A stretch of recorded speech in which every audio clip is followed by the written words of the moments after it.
Saudi আরবে কর্মরত বাংলাদেশি প্রবাসী ভাইদের উদ্দেশ্যে কিছু সতর্ক বার্তা।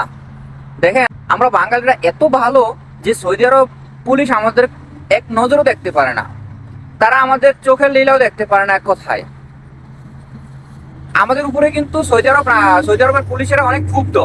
যে কোনো জায়গায় যে কোনো ন্যূনতম অপরাধ পেলেও সেটা ধরে নিয়ে যায়। আমরা রাস্তা দিয়ে মনে হাইটে গেলেও তাদের ফাইটা যায়, বুঝছেন। আমাদেরকে এক কথা দেখতেই পারে না সৌদি আরবের কেউ। সৌদি আরবের কোনো পুলিশ আমাদেরকে দেখতে পারে না।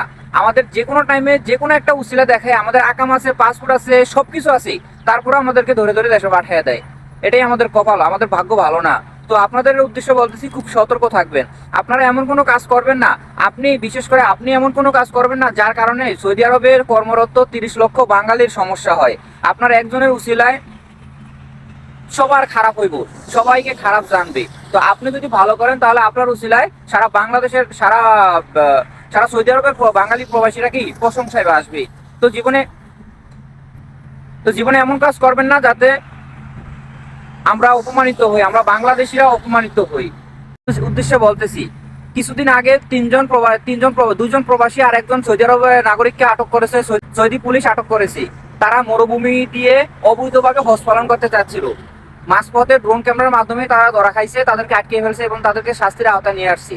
আপনার নিজের লাইফ নষ্ট করিয়েন না এইভাবে অবৈধভাবে হজ পালন করতে যায়।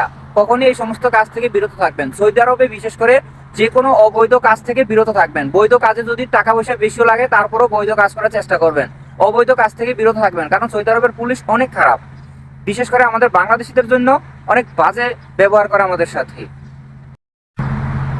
এবং যারা অবৈধভাবে আসছেন প্রবাসে, তারা খুব সতর্কভাবে থাকবেন। আপনাদের উদ্দেশ্য বলতেছি, খুব খুব ভয়ঙ্করভাবে সতর্কভাবে থাকবেন। সৌদি আরবে যারা অবৈধ আছে, বিশেষ করে বাংলাদেশি, তাদেরকে ধরার জন্য খুব কঠোরভাবে অভিযান পরিচালনা করা হচ্ছে।